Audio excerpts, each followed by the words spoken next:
Runaway fires have left a trail of destruction in Eshowe, northern KwaZulu-Natal. More than 45 homesteads have been destroyed, livestock killed and other infrastructure damaged. Disaster management still trying to reach other areas not currently accessible due to the raging fires. Now, to discuss this, we're now joined by Nonala Ndlovu from the KwaZulu-Natal Cooperative Governance and Traditional Affairs. Thank you so much for your time. Perhaps let's start with where the fires started and where operations are at this stage. Good afternoon, Unasi, and good afternoon to the viewers.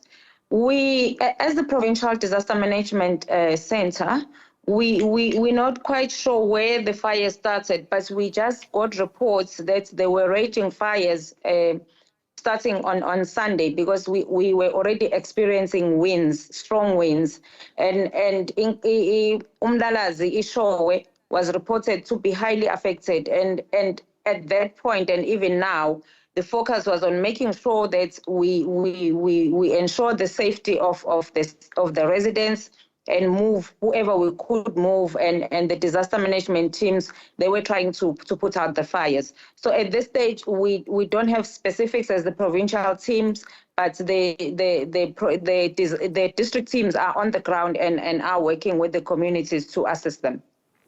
Now, the number of, damage is quite worrying. I mean, have you been able to establish just how many farms, houses and livestock were affected by these fires? And perhaps also just talk to us about the areas that are most affected.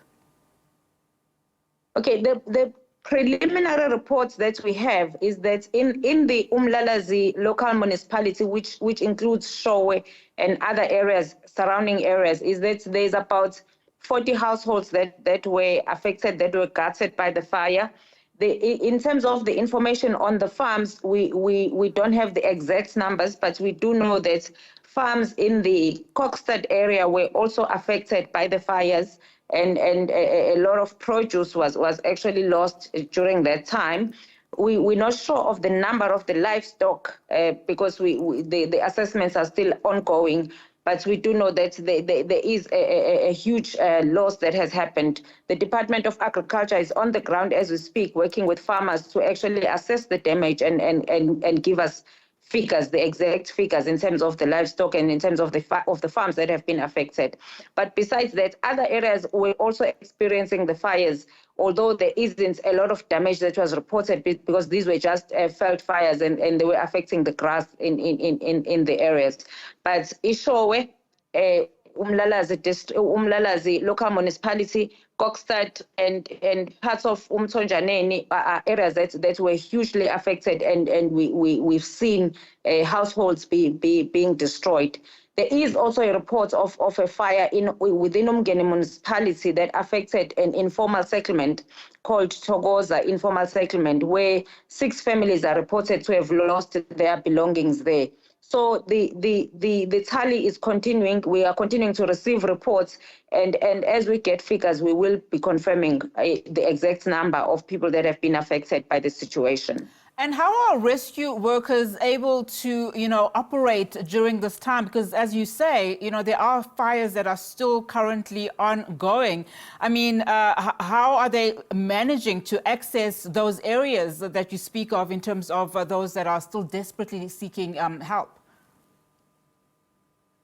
The reports that we have now is that most of the fires have been contained. What normally happens and what happened in this instance is that the teams from the districts that are affected, they would gather together, the different local municipalities would gather and assist one another to actually contain the fires. And that is what has assisted to actually bring these fires into control. And there's also the NGO, the Working on Fire, which also came on board and was assisting with the operations. And what's the greatest need, Nonala, on the ground at this stage, especially where there are those homestays that have been damaged? Well, there are families who have totally lost everything, which then means that from clothing to food to blankets to you can imagine it, we are experiencing cold weather this week. So there is an urgent need for blankets and for clothing for those families that have been affected. They have been housed by their neighbors and their relatives, but there is a need to get assistance as soon as possible.